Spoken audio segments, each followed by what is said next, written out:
Bismillahirrahmanirrahim. Assalamualaikum warahmatullahi wabarakatuh. Salam sejahtera untuk kita semua. Alhamdulillah hari ini kita bisa kembali melaksanakan perkuliahan secara online pada mata kuliah Ekonomi Syariah. Pada kesempatan kali ini kita akan membahas materi tentang konsep perhitungan bonus dan bagi hasil ya. Atau kalau dalam bahasa lain kita sering mengenal dengan istilah pricing di dalam bank syariah. Materi ini merupakan kelanjutan ya dari materi sebelumnya, di mana materi sebelumnya kita sudah banyak membahas tentang sistem operasional bank syariah yang menggunakan salah satunya adalah menggunakan sistem bonus dan juga bagi hasil ya, terutama dalam produk simpanannya ya, baik itu tabungan, deposito maupun giro ya. Nah, pada kesempatan kali ini kita akan membahas secara teknis gitu ya. Seperti apa sih mekanisme penghitungan bonus dan bagi hasil ya. Yang tentunya nanti harapannya kita semua bisa lebih paham ya. Bedanya antara sistem bunga dengan sistem bonus dan juga bagi hasil gitu ya. Oke, langsung saja akan kita bahas. Namun sebelum ke penghitungan bonus dan bagi hasil, kita akan mencermati terlebih dahulu sistem penghitungan bunga yang ada di dalam bank konvensional. Ya, sebagaimana yang kita ketahui bahwasanya sistem operasional di dalam bank syariah itu kan dia biasanya adalah bunga.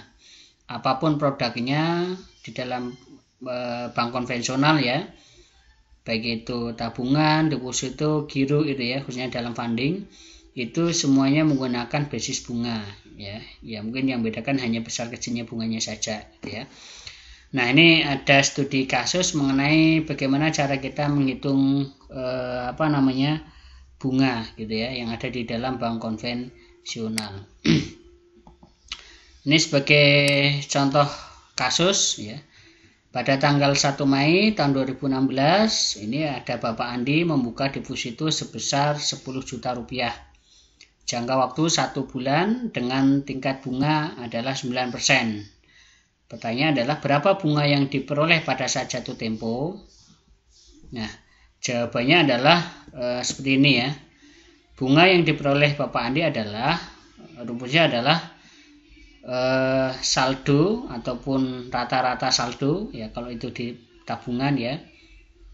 Kemudian kali dengan lamanya dikali dengan persentase bunga yang sudah ditetapkan oleh pihak bank, kemudian dikalikan dengan lamanya waktu kita menyimpan, dibagi dengan lamanya hari dalam 1 tahun ya, jadi saya ulangi, saldo dikali dengan bunga dikali dengan lamanya waktu dibagi dengan jumlah hari dalam 1 tahun ya.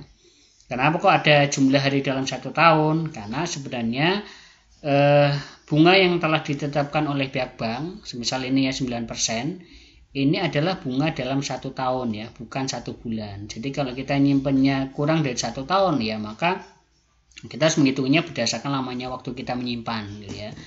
Karena kita studi kasusnya di sini adalah nyimpannya hanya 1 bulan ya, maka kita di sini punya hak untuk mendapatkan bunga ya hanya berdasarkan 1 bulan saja, yaitu 30 hari ya, 31 hari itu ya, dibagi dengan 365 hari ya. Nah, ketemulah hasilnya 76.438 rupiah ya. Nah, ini adalah cara menghitung bunga. Jadi cara menghitung bunga itu cukup simpel ya sebenarnya ya. Entah ini di produk tabungan, deposito, giro, itu semuanya basisnya penghitungannya adalah seperti ini ya. Hanya saja mungkin yang bedakan adalah besarnya bunganya saja gitu ya. Kalau deposito mungkin lebih besar, kalau tabungan mungkin lebih rendah gitu ya. Nah, jadi ada beberapa komponen yang ada di dalam proses penghitungan bunga ini ya. Di antaranya adalah saldo, kemudian bunga yang sudah ditetapkan oleh pihak bank, kemudian lamanya waktu kita menyimpan. Sehingga di sini komponen yang mempengaruhi besar kecilnya bunga yang didapatkan oleh nasabah ya kurang lebih dihitung dari sini gitu ya. Ya, semakin besar kita punya uang ya kemungkinan akan semakin besar ya uang yang kita terima. Semakin lama kita menyimpan ya tentunya juga sama, juga akan semakin besar keuntungan kita gitu ya. Makanya dalam bank konvensional berlaku time value of money gitu ya. Jadi nilai uang itu akan mengikuti dengan lamanya waktu gitu ya. Itu. Dan tentunya adalah akan disertai juga dengan bunga yang didapat oleh pihak bank gitu ya. Nah, ini adalah cara penghitungan bunga bank. Nah, bagaimana dengan kasus yang ada di bank syariah gitu ya. Oke, sebelum ke kasus ke bank syariah, jadi berdasarkan rumus ini maka sebenarnya bank itu, khususnya bank konvensional itu bisa menghitung keuntungan ya, atau kita sebagai seorang nasabah itu mampu menghitung keuntungan dari uang yang kita simpan di bank ya, seketika itu juga gitu ya. Sebagai contoh, hari ini kita nabung di bank A ya, kemudian mau kita ketahui berapa kira-kira nanti keuntungan kita di masa akan datang, itu langsung bisa diketahui hari ini juga gitu ya, dengan rumus ini gitu ya. Ya, jadi ini luar biasanya bank konvensional gitu ya. Jadi dia lebih langsung bisa mengetahui secara persis ya keuntungan kita sebagai seorang nasabah itu berapa, padahal usahanya belum jalan. Nah, kemudian bagaimana dengan kasus yang di bank syariah gitu ya. Oke, kita lanjut ke bank syariah ya. Nah, kalau bank syariah itu kan sistem keuntungannya itu kan tergantung dari akad. Ya, kalau di produk funding ya salah satu akad yang bisa dipakai adalah kemarin ada namanya akad wadiah ya. Dimana dengan akad wadiah ini keuntungan bank kemudian kita sebut dengan namanya bonus ya. Nah, sebagai contoh misalkan ya, ini studi kasus yang ada di bank syariah kalau menggunakan bonus ataupun bonus ya, khususnya pada akad wadiah. Misalkan Tuan Haris memiliki rekening tabungan wadiah di bank syariah dengan saldo rata-rata pada bulan Oktober 2016 adalah sebesar 1 juta rupiah. Bonus yang diberikan bank syariah kepada nasabah adalah 30%. Diasumsikan total dana wadiah di bank syariah adalah 500 juta. Kemudian pendapatan bank syariah dari penggunaan dana wadiah adalah sebesar 20 juta. Pertanyaannya adalah berapa bonus yang diterima oleh Tuan Haris pada akhir periode gitu ya. Nah, kalau dengan sistem penghitungan bunga itu kan tadi simpel ya rumusnya gitu ya. Tapi kalau dengan penghitungan bonus ya atau wadiah itu kita harus mengetahui dulu ya berapa keuntungan yang diterima oleh bank dari pengelolaan uang yang diterima oleh masyarakat gitu ya. Karena apa? Karena di sini 30% itu kan ini kan besarnya bonus ya. Jadi mungkin juga ini ada yang banyak salah persepsi gitu ya. Tadi misalkan di bank konvensional ada bunganya 9%, di bank syariah 30%. Wah, kalau gitu berarti bank syariah lebih kejam gitu ya, lebih bunganya lebih tinggi gitu ya. Nah, ini sebenarnya 30% itu bukan dihitung dari jumlah uang kita, jumlah simpanan kita saja, tapi ini persentase dari keuntungan yang diperoleh oleh pihak bank ya. Jadi bukan berdasarkan hanya sekedar simpanan kita saja ya. Nah, kemudian untuk menghitung bonus ini, maka rumusnya sebenarnya seperti ini ya. Ini adalah rumus cara menghitung bonus yang ada di akad wadiah yang ada di bank syariah.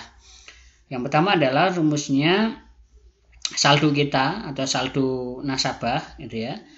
Kemudian dibagi dengan total dana wadiah ya. Jadi untuk bisa menghitung berapa bonus yang akan diterima, maka kita harus mengetahui dulu berapa jumlah dana yang dihimpun oleh bank yang dengan menggunakan akad wadiah. Karena ini untuk mengetahui persentase berapa dana yang kita miliki dengan keseluruhan dana yang dari masyarakat yang menggunakan akad wadiah yang kemudian nanti akan digunakan oleh bank atau yang dikelola oleh pihak bank. Baru dikalikan dengan keuntungan yang diperoleh dari pengelolaan uang 500 juta ini yang dilakukan oleh pihak bank. Baru dikalikan dengan nisbahnya atau porsinya berapa, porsi bonusnya itu berapa ya. Nah, jadi berdasarkan rumus ini maka sebenarnya kalau kita nabung di bank syariah ya kita tidak bisa langsung mengetahui secara langsung ya. Kita tidak bisa mengetahui secara seketika itu berapa yang nanti akan kita terima kalau kita nabung di bank syariah. Karena instrumen untuk menghitung keuntungan kita itu juga akan nanti apa namanya akan ini ya, akan diketahui berdasarkan keuntungan hasil pengelolaannya juga gitu ya. Bahkan mungkin komponen yang paling signifikan mempengaruhi keuntungan nasabah itu adalah keuntungan pengelolaan dana ini gitu ya. Jadi kita sebagai nasabah, untung atau tidaknya, besar atau tidaknya keuntungan yang kita terima dari kita nabung di bank syariah itu akan tergantung dari kemampuan bank di dalam mengelola uang kita. Semakin dia profesional mengelola uang kita, maka dia keuntungannya semakin besar, sehingga karena keuntungannya semakin besar, maka nanti ini akan mempengaruhi keuntungan kita, gitu ya. Nah, sehingga nanti penghitungan bonus yang ada di bank syariah itu baru bisa diketahui di akhir, gitu ya. Nggak bisa ditentukan di awal seperti bank konvensional, gitu ya. Kalau bank konvensional kan nggak ada komponen keuntungan gitu ya. Jadi mau untungnya bank itu berapa itu nggak ngefek terhadap bank gitu ya. Tapi kalau di bank syariah, keuntungan bank ini sangat berpengaruh terhadap keuntungan nasabah gitu ya. Karena besar kecilnya keuntungan nasabah itu akan tergantung dari profesionalisme bank syariah di dalam mengelola uang dari para nasabah. Semakin dia profesional, maka keuntungannya semakin besar. Karena semakin besar, maka share yang diberikan kepada nasabah juga akan semakin besar. Nah, ini adalah cara menghitung bonus ya yang ada di bank syariah kalau kita menyimpan uang di bank syariah dengan akad wadiah gitu ya. Misalkan tabungan wadiah gitu ya, atau giro wadiah gitu ya. Gitu. Ini. Nah, kemudian selanjutnya adalah yang kedua, alternatif kedua. Jadi opsi kita nabung di bank syariah itu kan opsinya banyak. Bisa dengan akad wadiah. Kalau dengan akad wadiah berarti tadi untungnya adalah bonus. Atau bisa juga kita nabung dengan akad mudharabah. Kalau kita menggunakan akad mudharabah, maka keuntungan kita itu nanti kita sebut dengan istilah bagi hasil. Nah, inilah yang mungkin paling banyak atau yang sering masyarakat dengar ya mengenai pricing di bank syariah itu adalah dengan sistem bagi hasil. Apa itu bagi hasil ya? Jadi sistem pembelian imbalan di mana realisasi imbalan yang diterima akan berbeda-beda setiap bulannya tergantung dari pendapatan hasil investasi yang dilakukan pada bulan yang bersangkutan dan tergantung pada nisbah yang disepakati. Artinya keuntungan yang diterima oleh pihak bank oleh pihak nasabah itu juga nanti akan tergantung dari realisasi keuntungan yang diterima oleh bank sebagai pengelola gitu ya, pengelola uang gitu ya. Dan juga kan dipengaruhi oleh berapa nisbah atau porsi kita gitu ya. Jadi nanti ada namanya nisbah atau porsi. Ya, porsi itu ya bagian gitu ya. Porsi itu adalah nisbah itu adalah porsi atau bagian yang menjadi hak masing-masing. Nah, nanti kalau kita nabung di bank syariah, kalau dengan menggunakan akad mudharabah ini berarti nanti kita biasanya ada nih pembagiannya, misalkan pihak nasabah itu 60, pihak bank 40 ya. Jadi 60 banding 40 gitu ya. Kemudian ada 70 banding 30 gitu ya. Gitu. Nah, ini adalah nisbah. Nah, adapun metode penghitungan bagi hasil yang ada di bank syariah itu menggunakan metode namanya HI per mile ya, atau HI 1000 ya. Jadi HI 1000 itu apa ya? Adalah angka yang menunjukkan hasil investasi yang diperoleh dari penyaluran setiap Rp1.000 dana yang diinvestasikan oleh pihak bank. Jadi nanti bank itu akan mengkalkulasi gitu ya. Setiap Rp1.000 yang dikelola oleh pihak bank itu nanti akan menghasilkan keuntungan berapa sih gitu ya. Saat dikalkulasi muncullah nanti angka, misalkan HI 1000-nya adalah 13,57. Artinya setiap Rp1.000 yang dikelola oleh pihak bank nanti akan mendapatkan keuntungan sebesar Rp13,57. Makanya kalau kita datang ke bank syariah itu nanti di papan itu mesti ada pengumuman gitu ya. Kalau di konvensional kan jelas ya, ada pengumuman misalkan bunga tabungan sekian persen, bunga deposito sekian persen gitu ya. Tapi kalau kalian masuk ke bank syariah nanti juga sama, di sana ada papan pengumuman gitu ya. Kalau misalkan wadiah itu nanti ada pengumumannya, bonus wadiah adalah sekian persen. Kemudian kalau untuk tabungan mudharabah maka nanti nisbah mudharabah itu adalah sekian banding sekian, atau HI 1000 adalah sekian gitu ya. Kalau HI 1000 adalah sekian berarti itu keterangannya adalah setiap Rp1.000 yang kita tabungkan ke bank syariah dan dikelola oleh bank syariah itu akan menghasilkan keuntungan sekian rupiah, gitu ya. Itu. Nah, maka untuk menghitung bagi hasil ini sebenarnya kita harus menghitung dulu berapa sih setiap Rp1.000 itu akan menghasilkan keuntungan berapa dari pengelolaan yang dilakukan oleh pihak bank. Nah, itu kita harus menghitung itu dulu, gitu ya. Walaupun sebenarnya kita nggak perlu ngitung ya, karena yang bertugas untuk ngitung itu adalah pihak bank, gitu ya. Tapi tidak ada salahnya kemudian kita mencoba untuk memahaminya ya, biar lebih jelas bedanya antara penghitungan bunga dengan bagi hasil. Nah, bagaimana cara penghitungannya? Nah, bedanya adalah seperti ini. Jadi memang agak sedikit rumit ya cara menghitung bagi hasil dibandingkan dengan tadi ya bunga ya. Kalau bunga kan simpel ya. Nah, kalau bunga kan cukup saldo, kemudian dikali dengan bunga, kemudian dikalikan dengan lama waktu kita menyimpan dibagi dengan lamanya waktu dalam 1 tahun. Dah ketemu gitu ya. Tapi kalau menghitung bagi hasil ini memang agak lebih rumit ya. Kita harus menghitung HI 1000-nya dulu ya, atau menghitung berapa sih Rp1.000-nya itu akan mendapatkan keuntungan berapa ya. Rumusnya bagaimana? Rumusnya adalah ini ya. Rumusnya adalah pertama DPKM yang disalurkan. DPKM itu apa? DPKM itu adalah dana pihak ketiga mudharabah. Jadi ternyata di bank syariah itu nanti uang yang masuk atau uang yang disimpan oleh nasabah ke pihak bank itu nanti akan dipisah-pisah berdasarkan akadnya masing-masing. Ada yang nabung dengan akad mudharabah ya berarti nanti digabung semua nasabah menggunakan akad mudharabah sebagaimana tadi saya sampaikan di awal ya. Kemudian ada lagi ya masyarakat yang nabung dengan menggunakan akad mudharabah, yaitu tabungan, deposito, giro yang menggunakan akad mudharabah itu juga dijadikan satu. Nah, dana yang tergabung dalam akad mudharabah itu kemudian kita sebut dengan namanya DPKM atau dana pihak ketiga mudharabah atau dana-dana yang itu diinvestasikan oleh para nasabah ke bank yang menggunakan akad mudharabah. Nah, kok di sini ada yang disalurkan? Ya karena ternyata uang yang dari nasabah yang masuk ke bank syariah itu ternyata tidak semuanya akan dikelola oleh pihak bank. Ada sebagian dana yang ternyata itu nggak bisa dikelola oleh pihak bank. Ya, misalkan ya, dana yang masuk ke bank syariah yang dari masyarakat yang nabung, yang deposito, yang giro dengan akad mudharabah misalkan totalnya 1M. Nah, 1M yang didapatkan oleh bank dari masyarakat tersebut itu ternyata tidak semuanya bisa digunakan atau dikelola oleh pihak bank. Ya, kenapa kok tidak bisa dikelola? Ya karena ternyata ada namanya GWM atau giro wajib minimum, di mana bank harus menyetorkan sekian persen, kalau rupiah berarti sekitar 5% ke Bank Indonesia ya. Jadi yang disimpan oleh bank ke Bank Indonesia itu kan berarti tidak bisa dikelola. Atau giro itu kan giro wajib minimum itu kan berarti tidak bisa dikelola. Sehingga karena tidak bisa dikelola maka itu juga tidak punya hak untuk mendapatkan bagi hasil ya, sehingga itu harus dikurangi dulu ya. Makanya rumusnya di sini adalah DPKM yang disalurkan. Bagaimana rumusnya ini? DPKM disalurkan rumusnya adalah DPKM kali 1 min GWM. GWM-nya berapa? Kalau rupiah ada 5% ya. Itu. Kemudian saya itu dibagi dengan total investasi. Total investasi itu maksudnya gimana?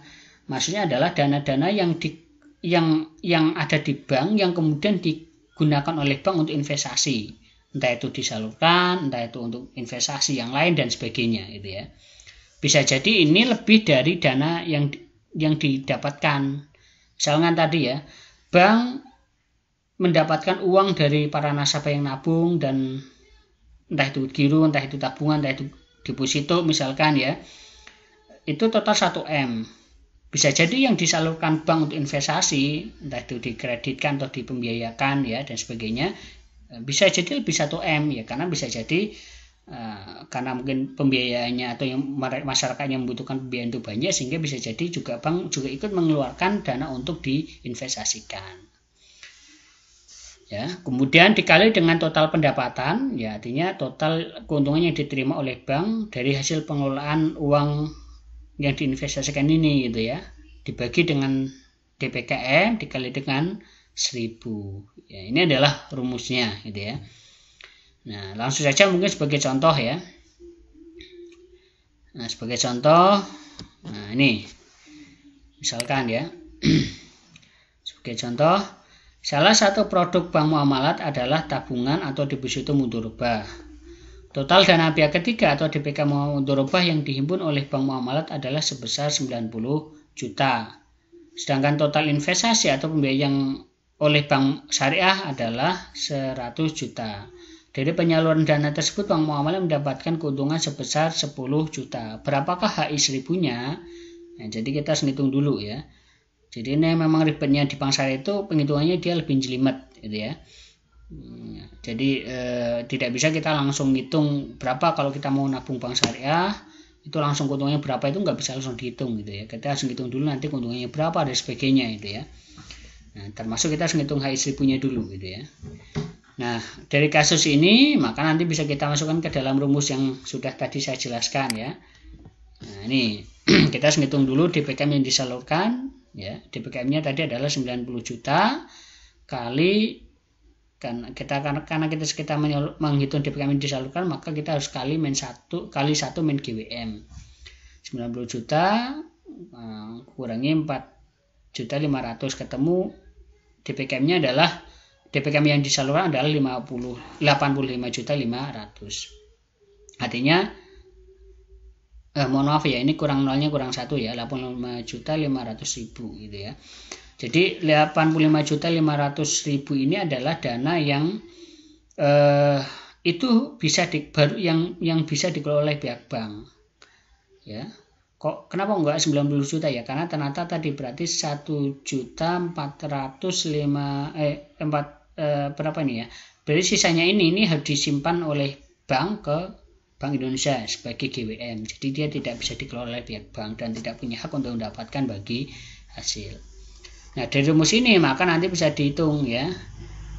DPKM yang disalurkan ketemunya 85.500.000, kemudian bagi total investasinya 100 juta kali dengan keuntungannya 10 juta dibagi dengan total DPKM kali 1000 ketemunya 95 rupiah. Jadi HI 1000-nya adalah ketemunya 95 rupiah. Artinya setiap 1000 rupiah yang kita investasikan di bank syariah pada periode ini adalah dapat keuntungan Rp95.000.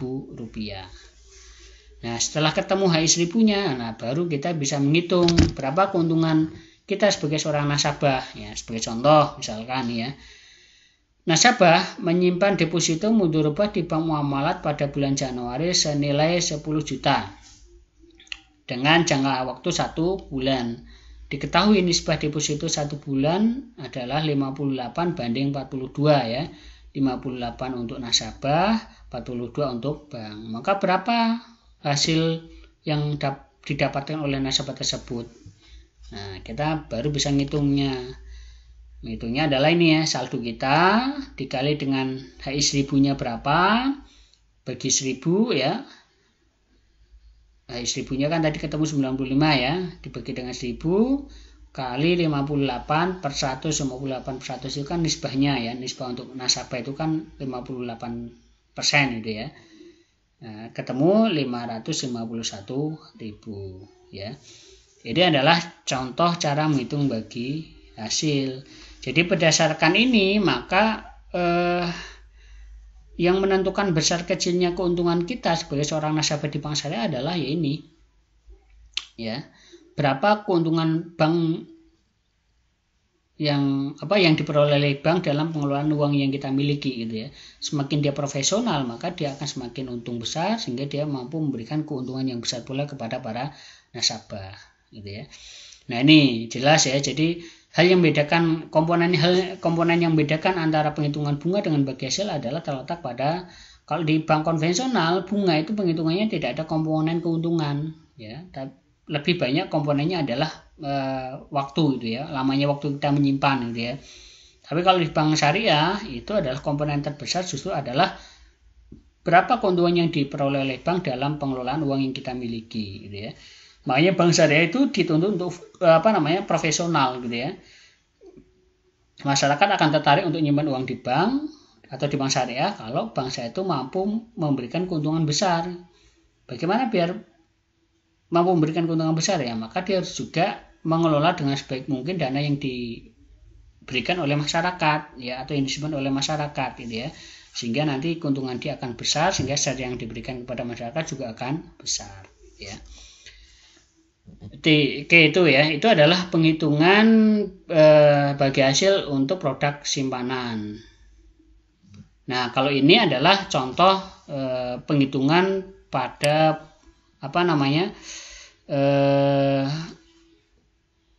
bagi hasil untuk produk pembiayaan ya. Nah, misalkan ya, kalau pembiayaan sih sebenarnya penghitungannya lebih simpel ya. Misalkan ya, kita mau buka usaha nih gitu ya, kemudian kita membutuhkan modal 100 juta, katakan di sini studi kasusnya adalah 100 juta. Oke, kita ngajukan pembiayaan ke bank syariah dengan akad mudharabah atau pembiayaan mudharabah, dikasihlah 100 juta, berarti bank itu sebagai investornya atau sabil mal atau yang memberikan modal, kita yang mengelola. Jadi bank syariah memberikan modal kita 100 juta, kita yang mengelola. Nah, ternyata kita sepakat, oke, nanti 1 juta ini akan saya bayar atau saya angsur selama 12 bulan ya, dimana nanti keuntungan bank syariah itu otomatis ya berdasarkan nisbah dari keuntungan yang diperoleh oleh pihak pengelola kan gitu ya. Misalnya sepakati nisbahnya adalah untuk bank 40%, nah, kita sebagai pengelola 60%. Maka nanti kita tinggal hitung saja berapa yang harus kita bayarkan kepada pihak bank ya. Kalau di konvensional kan jelas ya, kita utangnya berapa, nanti dihitung per bulannya berapa, itu langsung ketemu gitu ya, berapa yang harus kita bayarkan setiap bulannya ke pihak bank gitu ya, angsurannya gitu ya. Tapi kalau di bank konvensional itu nggak bisa gitu ya. Kita 1 juta berapa angsurannya itu langsung nggak bisa dihitung, karena kita harus ngitung dulu berapa keuntungan usaha kita gitu ya. Karena nisbah di sini itu ya tergantung dari laba ini gitu ya. Misalkan laba pada bulan pertama 6 juta, maka 6 juta ini nanti ini keuntungan kita, maka nanti kita share kepada bank gitu ya. Oh, bank itu 40%, maka 40% dari 6 juta adalah sekian. Bulan berikutnya naik ya, maka berarti share-nya lebih besar. Bulan berikutnya lagi turun ya, maka akan turun dan sebagainya gitu ya. Sehingga share yang kita berikan atau keuntungan yang kita bayarkan pada bank syariah itu ya akan tergantung dari keuntungan yang kita terima setiap bulannya gitu ya. Kalau lagi naik ya berarti share-nya akan naik, kalau lagi kecil ya kita share-nya kecil gitu ya. Gitu.